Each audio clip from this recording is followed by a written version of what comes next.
I'm Dan Boody. I'm the customer service manager at Northern Brewer. I'm Andrew Bartelson, the purchasing manager at Northern Brewer. And we headed out to Hop Union in Yakima, 2 weeks ago, for a little hop school action. Check out the harvest and learn from a few brewers out there. We wanted to, learn how they actually process hops and how they package them into the small packages that we've been able to bring you lately. It's a new product and it's a new process, and the more we know about how something is made, the better service we can give all of our customers out there in brew world. It was quite an experience seeing all those hop binds hanging, and a couple hours later they're in a bale heading out to a warehouse somewhere. Smelling the Simcoe fresh on the vine. Oh yeah. Oh, that's good stuff. Here it looks like you got the new packaging machine that takes care of all those new Hop Union packages that we're sending out. It's a little blurry with the close-up there, but you can kind of see the nitrogen flusher flushing those packages right now as they go down the line. It's pretty much all automated. Here they're performing tests on the hops, moisture content, things like that. This is where they test all the alpha acids too, figure out how many IBUs you're going to get out of them. Get all your important stats in the lab here. So they did many cycles of these during each day that we were there, bringing in bales constantly. So here we're actually back out on the field. This is, you can see the harvest going on. So first this little guy comes through and chops off the bottom. You can see it kind of going through, taking off the bottoms there so that it just leaves them hanging. Here's the second guy coming through, taking the tops off, and then they just drop into the truck there.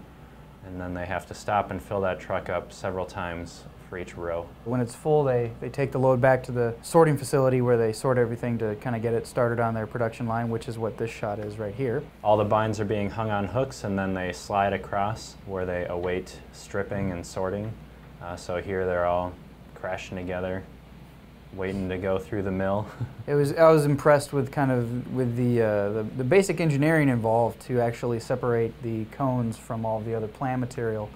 It was basic gravity is kind of what they use. Pretty hands off. It's all automated.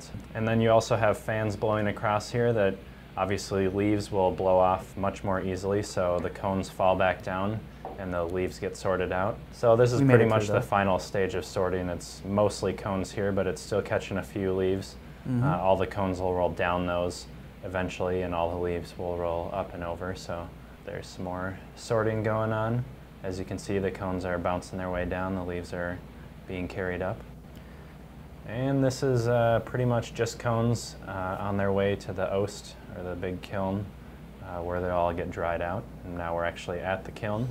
So this thing just drops a bunch of cones down until it senses that it can't drop anymore, and then it'll move a little bit and keep filling. Each of these sections, it's actually moved out within less than a day. It's I think it was like 7 or 8 hours. 7 or 8 hours. They'd spend in this area, and then they'd move them to the next section. And then when they empty it, you can see kind of like a burlap material below, and they'll lift all that up and dump them out the doors on the other side. So behind this guy, he's just checking the moisture right now, but you can see the doors on the other side. Those will open, and all these cones will get dumped out that side. So very, very critical to check the moisture. Otherwise, you can actually have not just not dry cones, but spontaneous combustion with those cones. You can actually have pretty severe fires. Check out that hop dust flying out. And whoa, what's he doing? Holy moly! Oh no! Oh, that was a great idea. Wait a minute, that's you, Dan, isn't it? Yep. Oh man, how did that feel? That was a mistake. Yeah, that dust great, did not come off later. Yeah. Probably took a few IBUs off of that stack of hops. Yep. There was a trail of hop dust all the way through Yakima. Yeah, that was some burning. Yep. It burns. How does it smell? Oh, that's good stuff.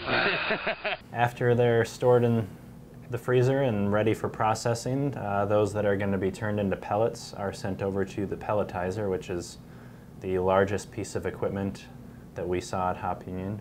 They dump it right into a static shield, light barrier bag, and they flush with nitrogen, and they seal it up and box it up and set it out the door. Then they come to us and head straight on to you. Don't spend a whole lot of time here at Northern Brewer. A couple days and then they're out the door. Hop and Brew School is a pretty cool event, but it's a lot of stuff packed into 2 days, and the first day of that is actually going to a lot of sessions. I mean, you get a tour of Hop Union itself, but then there's some sessions where different brewers, yeast suppliers, hop farmers are all there talking about different aspects of brewing. It's open to brewers and home brewers. There's one session for brewers and one session for home brewers, so it's all the same information for both. They just want to make sure that everybody gets a chance to go out there. So those of you home brewers out there, you should definitely check it out and go see where your hops are harvested and maybe learn a little bit from some of the big time brewers out there. We would like to also send out a very special thanks to all the people at Hop Union. Their hospitality was second to none. And thanks to Patrick Smith and the other folks over at Loftus Ranch. They were extremely hospitable. All the folks at both the ranch and at Hop Union pretty much gave us full access to everything. So, well, if there's nothing else to say, then all for brew. Brew for all. Taste that hoppy deliciousness. Wow.